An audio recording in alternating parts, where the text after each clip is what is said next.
News টুডেতে আপনাদেরকে স্বাগত। আমি রিক দেখে নিচ্ছি এই মুহূর্তের বিশেষ কিছু খবর। এক মাস একদিন হয়ে গেলেও রাজ্যের রাজ্যপালের অমনোনীয় মনোভাবের কারণে এখনো পর্যন্ত শপথ পাঠ করানো হলো না সায়ন্তিকা বন্দ্যোপাধ্যায় ও রিয়াদ হোসেনের। রাজ্যপালের বক্তব্য, শপথ পাঠ করানোর জন্য রাজভবনে যেতে হবে। তৃণমূল কংগ্রেসের পক্ষ থেকে জানানো হয়েছে, রাজভবনে বিগত দিনের ঘটনার জেরে সেখানে যাওয়া সেফ জোন নয়, যার জেরে এই দুই বিধায়ক বিধানসভার চত্বরে বি.আর. আম্বেদকর মূর্তির পাদদেশে অবস্থান করছেন। একদিকে সরকার পক্ষ, অন্যদিকে রাজভবনের দড়ি টানাটানির মধ্যে পড়ে অনিশ্চিত সময়কাল ধরে কিভাবে এই দুই বিধায়ক শপথ গ্রহণ করবেন তা এখনো অনিশ্চিত হয়ে গেছে। তবে শুক্রবার বিশেষ অধিবেশন ডেকেছেন স্পিকার বিমান বন্দ্যোপাধ্যায়। মনে করা হচ্ছে শুক্রবারই স্থির হতে পারে শপথের দিনক্ষণ। কিছু বলতেও চাই না, শুধু অনুরোধ করতে চাই যে এক মাস হয়ে গেল আজকে, সেজন্য সেটাই আমরা আজকে লিখেছি। 4/6/24 আমরা সার্টিফিকেট পেয়েছি ইলেকশন কমিশনের থেকে, আজ 4/7/24, এক মাস হয়ে গেল। আর কতদিন আমাদের এইভাবে বসে থাকতে হবে? যতদিন না উনি ডিসিশন নেবেন কতদিন আমরা বসে থাকবো। কাইন্ডলি বলে দেওয়া হোক, তাহলে আমরাও আমাদের কাজ করতে পারি মানুষের জন্য, যেটার জন্য আমরা জিতেছি, বিধানসভায় এসেছি, যারা পাঠিয়েছেন তাদের জন্য কাজ করতে। আমরা তো চাইছি যে অপেক্ষার অবসান আজকেই ঘটুক, এই মুহূর্তেই ঘটুক, এবং সুস্থ স্বাভাবিকভাবে যেটা হয়ে আসছে, এতদিন ধরে ওথ টেকিং যে সেরেমনিটা হয় অ্যাকচুয়ালি আমাদের বিধানসভায়, সেই প্রথা অনুযায়ী ওথ টেকিং সেরেমনিটা আমাদের এখানে হোক, এবং আজকেই হোক না, আমাদের কোনো সমস্যা নেই। যাতে অনারেবল গভর্নর উনি নিজেও আসতে পারেন বা উনি কাউকে দায়িত্ব ন্যস্ত করতে পারেন, যেটা হয়ে থাকে সেভাবেই আমরা চাইছি যে ভোট আমাদের হয়ে যাক। এই ইয়াং ছেলে নিয়ে তারা নির্বাচনে জয়লাভ করছে, অনেক আশা ভরসা নিয়ে, অনেক মনের আলাদা উত্তেজনাই আছে যে আমি এই বিধানসভায় ঢুকবো। এই প্রায় এক মাস হতে চললো, তারা সম্মান দিতে পারছে না। এইটুকু তো তার মনের মধ্যে নিশ্চয়ই হওয়া উচিত। এবং কেউ বলছে না যে রাজ্যপালের কাছে নেব না, রাজ্যপাল নেবো এবার, কিন্তু উনি ওদের একটা আশা প্রত্যাশা যে বিধানসভায় এসে যেটা উনি শপথ বাক্য পাঠ করেন, এইটুকুর জন্য সন্তানের মতো এদের এই দাবিটুকু মেনে নিলে কি অন্যায় তো কিছু।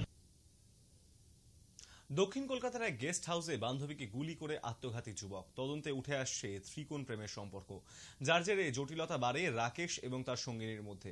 লেক গার্ডেন্সের ঘটনা তার অন্তিম পর্যায়ে। ঘটনা তদন্ত চলাকালীন একটি সুইসাইড নোটও উদ্ধার করেছেন তদন্তকারীরা। ঘটনার সূত্রপাত বুধবার। লেক গার্ডেন্সের এক গেস্ট হাউসে উঠেছিল যুবক যুবতী। বুধবার বিকেলে আচমকাই গুলি চলার শব্দ শুনতে পান আশেপাশের লোকেরা। সূত্র মারফত জানা যাচ্ছে, নিজের মাথায় গুলি চালিয়ে আত্মঘাতী হয়েছে যুবক। তার আগে ওই যুবক বান্ধবীর তলপেটে গুলি চালায় বলে খবর। গেস্ট হাউসে পৌঁছায় কলকাতা পুলিশের বিশাল দল। যুবতীকে উদ্ধার করে স্থানীয় এক বেসরকারি হাসপাতালে নিয়ে যাওয়া হয়েছে। সেখানে চিকিৎসাধীন রয়েছেন যুবতী, তবে যুবকের মৃত্যু হয়েছে। ছেলেটির দেহ ময়নাতদন্তের জন্য পাঠানো হয়েছে।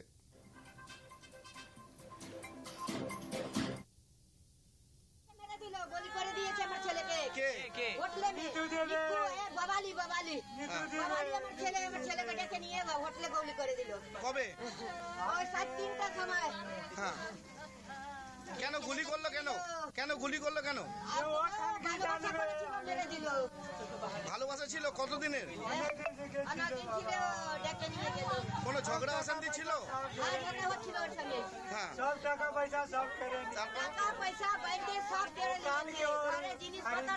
নিয়েছে। হ্যাঁ, তারপর নিয়ে গেল। বাড়িতে পড়ে গিয়ে গুরুতর জখম মুকুল রায়। বুধবার রাত 9:30 নাগাদ তিনি নিজের বাড়ির শৌচালয়ে পড়ে যান। সেখানেই তিনি সংজ্ঞা হারান বলে পরিবার সূত্রে খবর। তড়িঘড়ি তাকে নিয়ে আসা হয় কলকাতার একটি বেসরকারি হাসপাতালে। বর্ষিয়ান রাজনীতিক মুকুল রায়ের শারীরিক পরিস্থিতি বর্তমানে স্থিতিশীল, যদিও সংকট কাটেনি। সংশ্লিষ্ট বেসরকারি হাসপাতাল সূত্রে খবর, মুকুল রায়ের চিকিৎসার জন্য গঠিত হয়েছে মেডিকেল বোর্ড। যে বেসরকারি হাসপাতালে মুকুল রায়কে ভর্তি করানো হয়েছে সেখানকার চিকিৎসকরা জানাচ্ছেন, সত্তরোর্ধ্ব রাজনীতিবিদের শারীরিক পরিস্থিতি সংকটজনক। 24 ঘন্টা চিকিৎসকদের পর্যবেক্ষণে রাখা হয়েছে তাকে। পরিস্থিতি উদ্বেগের হলেও বর্তমানে স্থিতিশীল মুকুল রায়।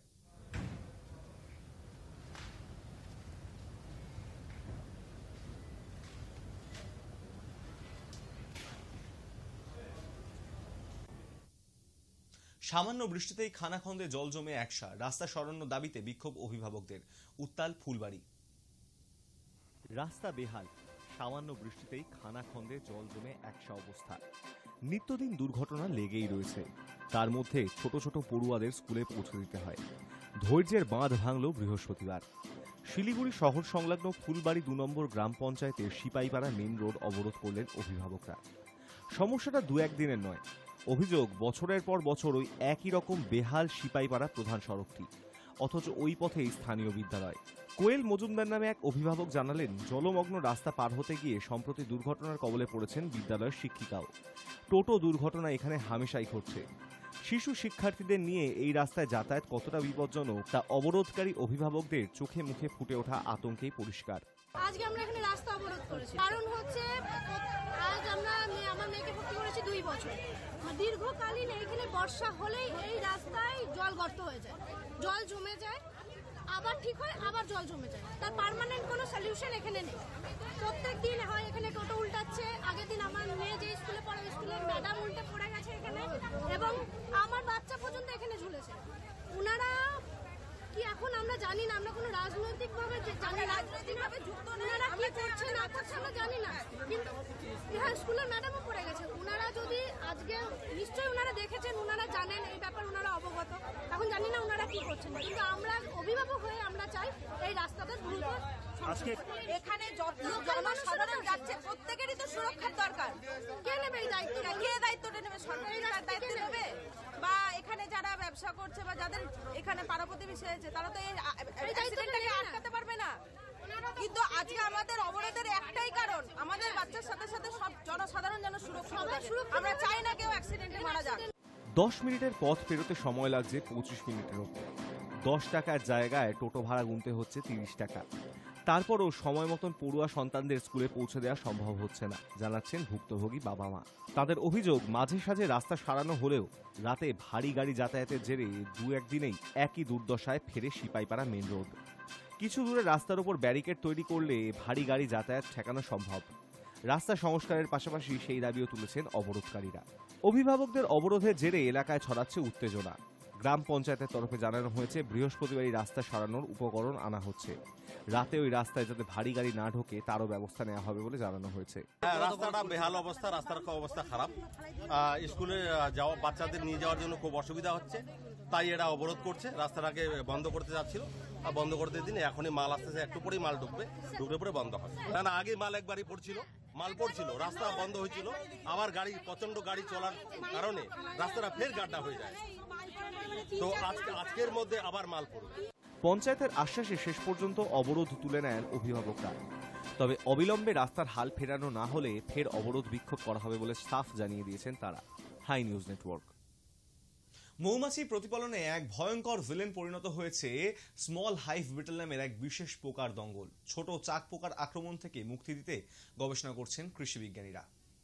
ছোট চাক পোকা, ইংরেজিতে যাকে বলে স্মল হাইভ বিটল, বিজ্ঞানসম্মত নাম এথিনা টুমিটা। ভারতে বিশেষত বাংলায় মৌমাছি প্রতিপালনে এক ভয়ঙ্কর ভিলেনে পরিণত হয়েছে এই বিশেষ পোকার দঙ্গল। এদের উপদ্রবে চরম যা ক্ষতি হবার তা তো হচ্ছে, অনেকে নাজেহাল হয়ে হাত গুটিয়ে নিচ্ছেন মৌমাছি চাষ থেকে। এতটা হতাশার মধ্যেও অবশ্য আশার কথা রয়েছে। ছোট চাক পোকার আক্রমণ থেকে মুক্তি দিতে গবেষণা করেছেন কৃষি বিজ্ঞানীরা। তবে সমাধান সূত্র এখনো অধরা। আপাতত বিভিন্ন ধরনের উপায় অবলম্বন করেই স্মল হাইভ বিটলের হানা প্রতিরোধের উপর বেশি জোর দিচ্ছেন গবেষকরা। সম্প্রতি পশ্চিমবঙ্গে একটা বিশেষ ধরনের পোকা যাকে বলা হয় স্মল হাইভ বিটল, এবং এর বৈজ্ঞানিক নাম হচ্ছে অ্যাথিনা টুমিটা, এটা দেখা যাচ্ছে মৌচাকে এরা প্রভূত ক্ষতি করে মৌচাক নষ্ট করে দেয়। 2022 সালে আমাদের রাজ্যে প্রথম এই পোকাটা দেখা যায় বসিরহাট অঞ্চলে, এবং আস্তে আস্তে এই 2-3 বছরে প্রায় সমগ্র জেলাতে, বিশেষ করে উত্তর 24 পরগনা, দক্ষিণ 24 পরগনা, মেদিনীপুর, হাওড়া, হুগলি, মুর্শিদাবাদ, মালদা, এই সমস্ত জেলাতে কিন্তু এটা বেশ ছড়িয়ে পড়েছে। এই পোকাটার বিশেষত্ব হচ্ছে এরা একটা বিটল গোত্রীয় পোকা, এবং রাত্রিবেলায় বিশেষ করে এরা উড়ে বেড়ায়, মিডিডুলিড ফ্যামিলি, এবং এদের জীবনের দুটো দশা এরা দুরকমভাবে এরা অতিবাহিত করে। একটা দশা তারা অতিবাহিত করে মৌচাকের মধ্যে, আর একটা দশা মাটির মধ্যে। তো পূর্ণাঙ্গ পোকা খুঁজে খুঁজে মৌচাকের মধ্যে তারা প্রবেশ করে মৌমাছির গায়ের একটা গন্ধে আকৃষ্ট হয়ে এবং মধু এবং পরাগের গন্ধে আকৃষ্ট হয়ে তারা মৌচাকের মধ্যে প্রবেশ করে। সেখানে তারা মৌচাকের বিভিন্ন জায়গায় ফ্রেমের ওপরে বা বিভিন্ন খাঁজে এমনকি কুটুরির মধ্যে তারা ডিম পাড়ে। ডিম ফুটে যে লার্ভা তৈরি হয় সেই লার্ভা 3-4 দিনে বড় হয়। বড় হতে হতে তারা মৌচাকের মধ্যে যাবতীয় জিনিস যা আছে মধু, পরাগ, মোম, মৌমাছির শাবক এই সমস্ত কিছু খেয়ে তারা নষ্ট করে এবং আস্তে আস্তে তারা মৌচাক থেকে বেরিয়ে মাটির মধ্যে প্রবেশ করে পিউপা তৈরি করে। এই পিউপা থেকে আবার পূর্ণাঙ্গ পোকা তৈরি। এই হচ্ছে এই পোকার জীবন। তো এরা যখন এদের লার্ভা দশায় যখন মৌচাকের মধ্যে সমস্ত মৌচাকের ভেতরে জিনিসপত্র খেয়ে ফেলছে, সুতরাংভাবে মৌচাকের পুরো কলোনিটা প্রথমত নষ্ট হয়ে যাচ্ছে। ভারতীয় মৌমাছির ক্ষেত্রে যখন আক্রমণ করছে তখন ভারতীয় মৌমাছির মৌচাক থেকে তারা মৌমাছিরা বেরিয়ে পালাচ্ছে, একে সোয়ার্মিং বা অ্যাবসকন্ডিং বলে। আর ইউরোপিয়ান মৌমাছির ক্ষেত্রে যেহেতু তারা সোয়ার্মিং করে আমাদের প্রকৃতিতে আমাদের এই পরিবেশে বেঁচে থাকতে পারে না, তাই আস্তে আস্তে পুরো কলোনিটা নষ্ট হয়ে যাচ্ছে। উভয় ক্ষেত্রে কিন্তু পুরো যে মৌচাকের আমরা মধ্যে দেখছি মৌচাকের যে বিভিন্ন তার পুরো মৌচাকের কলোনিটা কিন্তু নষ্ট হয়ে যাচ্ছে এবং এর ফলে কি চাষিরা কোনো মধু তারা সেই মৌচাক থেকে আর পাবে না। সেই মৌচাকটাও তাদের পুরো নষ্ট হয়ে যাওয়ার জন্য তাদের কিন্তু পুরো যে একটা মূলধন ছিল স্থায়ী মূলধন সেটা তারা হারাবে। মৌমাছি প্রতিপালনের মাধ্যমে মধু ও অন্যান্য উপজাত দ্রব্য উৎপাদন করে দেশের যুব সমাজের একাংশ আত্মনির্ভর হয়েছে। সারা বিশ্বে ভারত বর্তমানে মধু উৎপাদনে দ্বিতীয় স্থানে রয়েছে। আমাদের রাজ্য পশ্চিমবঙ্গ মৌমাছি পালন ও মধু উৎপাদনে দেশের মধ্যে প্রথম সারির রাজ্যগুলির মধ্যে পড়ে। জঙ্গলে মধু সংগ্রহ সুন্দরবন অঞ্চলে প্রান্তিক মানুষদের একটি গুরুত্বপূর্ণ পেশা। এছাড়াও এ রাজ্যে অন্তত 15,000 মৌমাছি পালক রয়েছেন, যারা প্রধানত ইউরোপীয় মৌমাছি এপিস মেলিফেরা অথবা ভারতীয় মৌমাছি এপিস সেরানা প্রতিপালন করেন। এখানে 100টি এপিস মেলিফেরা কলোনি থেকে বছরে 3 থেকে 5 লক্ষ টাকা রোজগার করা সম্ভব। তাই পশ্চিমবঙ্গে মৌমাছি পালন আজ একটি গুরুত্বপূর্ণ জীবিকা হিসেবে জনপ্রিয় হয়ে উঠেছে। সেই জনপ্রিয় জীবিকাই এখন চাক পোকার হানায় চ্যালেঞ্জের মুখে। মনে রাখা দরকার, মৌমাছি পালন কেবল জীবিকাতেই দিশা দেখিয়েছে এমন কিন্তু নয়। বিভিন্ন ফসল উৎপাদনের ক্ষেত্রে পরাগ মিলনেও পালিত মৌমাছির ভূমিকা উত্তরোত্তর বৃদ্ধি পেয়েছে। এছাড়া জীব বৈচিত্র্য রক্ষায় মৌমাছির অবদান তো রয়েছেই। স্মল হাইভ বিটেলের দাপট সে সবই চোপাট করে দিতে চলেছে বলা যায়। অর্থাৎ সমস্যা গুরুতর। দেশের বিভিন্ন প্রান্তে চলছে গবেষণা। বাংলায় নিমপীঠ রামকৃষ্ণ আশ্রম কৃষি বিজ্ঞান কেন্দ্রের বিজ্ঞানীরা অত্যন্ত গুরুত্ব দিয়ে ছোট চাক পোকাকে জব্দ করার উপায় খুঁজছেন। মৌমাছি পালকদের সচেতনতার উপর জোর দিচ্ছেন তারা। High news Network. বৌদ্ধ ধর্ম গ্রহণ না করায় ভারতে ফিরে আসা পরিবারগুলি পেতে চলেছে পাট্টা। বসিরহাট দক্ষিণের বিধায়ক সপ্তর্ষি বন্দ্যোপাধ্যায়ের আশ্বাস, শীঘ্রই পাট্টা তুলে দেওয়া হবে উদ্বাস্তু পরিবারগুলির হাতে। সালটা 1964, তখন দেশের প্রধানমন্ত্রী জওহরলাল নেহরু। সেই সময় বার্মা থেকে ভারতে ফিরে আসে বহু পরিবার। বৌদ্ধ ধর্ম গ্রহণ না করায় ফিরে আসতে হয় পরিবারগুলিকে। এরপর কেটে গিয়েছে বহু বছর। ফিরে আসা সেই বাসিন্দাদের পাট্টা দিতে চলেছে সরকার। বার্মা থেকে ভারতে আসা পরিবারগুলিকে পাট্টা দিতে চলেছে রাজ্য সরকার। বর্তমানে 44টি পরিবার বসিরহাট পৌরসভার 7 নম্বর ওয়ার্ডে বসবাস করেন। সেই এলাকা বার্মা কলোনি হিসেবেই পরিচিত, কিন্তু তাদের ছিল না কোনো স্থায়ী ঠিকানা, নেই মাথার উপর ছাদ, সঠিক পরিচয়পত্র, যার কারণে সরকারি সুবিধা থেকে বঞ্চিত 44টি পরিবার। আমরা 64 থেকে 66 সালের মধ্যে এই সমস্ত পরিবারগুলো এসছে। কতগুলো পরিবার? 44টা পরিবার এই কলোনিতে যারা আছে, এবং এরকম বার্মা কলোনি অন্যান্য আরও জায়গায় আছে, কাজীপাড়ায় আছে, গোবরডাঙ্গায় আছে। আমরা বার্মা থেকে এসেছি। বার্মা থেকে এসেছি 1964 সালে। বার্মা গভর্নমেন্ট সার্কুলার জারি করেছিল ওদের ন্যাশনালিটি নিয়ে থাকতে হবে। এখন ওদের ন্যাশনালিটি হলো বুদ্ধিস্ট। আমরা বুদ্ধিস্ট ন্যাশনালিটি নিয়ে তো থাকবো না। এটা নেহরুর সাথে চুক্তি হয়েছিল। নেহরুর সাথে চুক্তিবদ্ধ হয়ে আমাদের ইন্ডিয়ানদের এখানে নিয়ে আসা হয়। আমাদের এনে এখানে কথা ছিল 42 দিন সরকারি ডোলে থাকতে হবে ক্যাম্পে। 42 দিন পরে একটা বিজনেস লোন দেবে, তারপরে একটা পুনর্বাসন দেবে। কারণ সেটা 42 দিনের জায়গায় 2 বছর 3 বছর দেরি হয়েছে, কিন্তু আমরা পুনর্বাসনটা পেয়েছি। এই যে পুনর্বাসনটা পাওয়া গেল, পুনর্বাসনের দলিল দিলীপের কাছেই ছিল মর্টগেজ হিসাবে। এবার 20 বছর থাকবে বলে দিয়েছিল আমাদের, যে 20 বছর রিলিফের কাছে থাকবে। এবার 20 বছরের পরে 24-25 বছরের মাথায় ওই দলিল আমাদের যেগুলো ভালো ছিল কয়েকজন দিয়েছে, আর কিছু কিছু দলিল নষ্ট হয়ে যায়, অনেকে দলিলটা পায়নি। এবার যারা দলিল পেয়েছে বা যারা দলিল পায়নি, আমরা এটা দীর্ঘদিন এর আগে পূর্বতন এমএলএকেও বলেছিলাম, তিনিও রিলিফ অফিসে গিয়েছিলেন। রিলিফ অফিস বললো বসিরহাট রিলিফ অফিসে কোনো রেকর্ড এখানে নেই, আপনারা আলিপুরে খোঁজ করুন।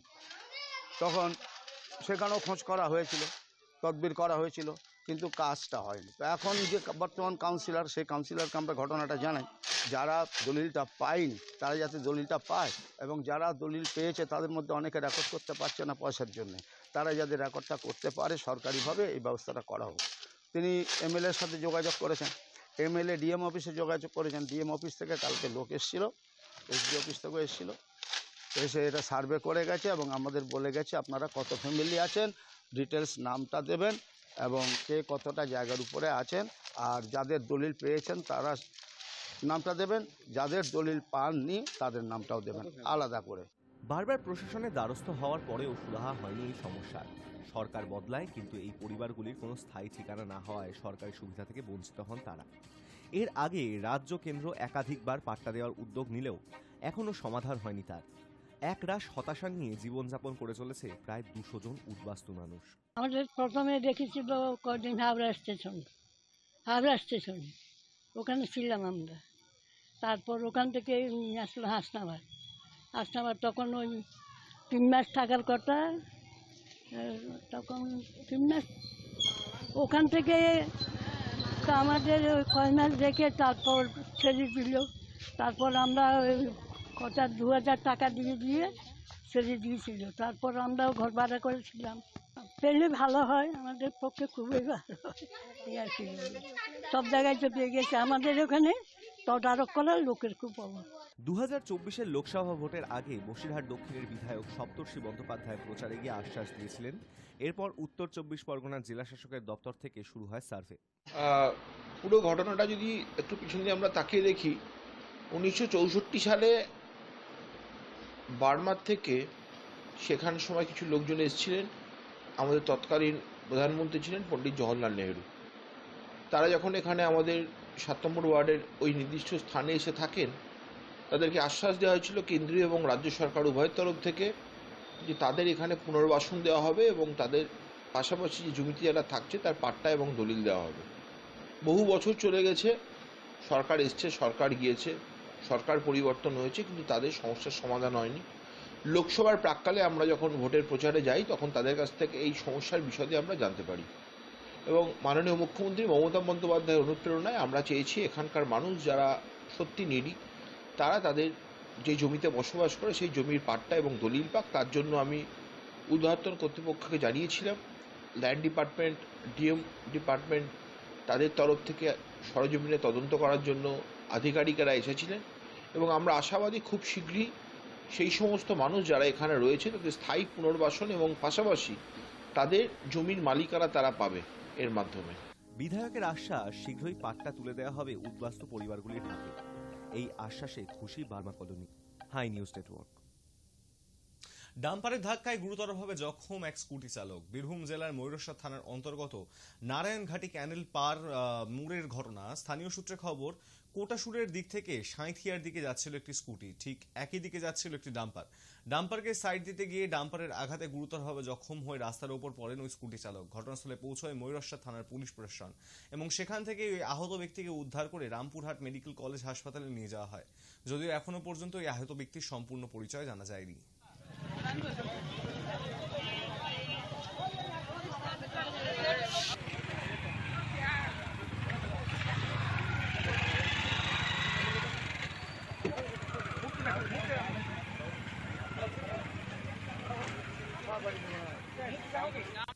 ছিল ও ডানে ছিল, পায়ে ঘুরতে গেছে, দিয়ে ধাক্কা মেরেছে। আবার কি নিউজ টুডে এখন এই পর্যন্তই। দেখতে থাকুন হাই নিউজ, নিরপেক্ষ।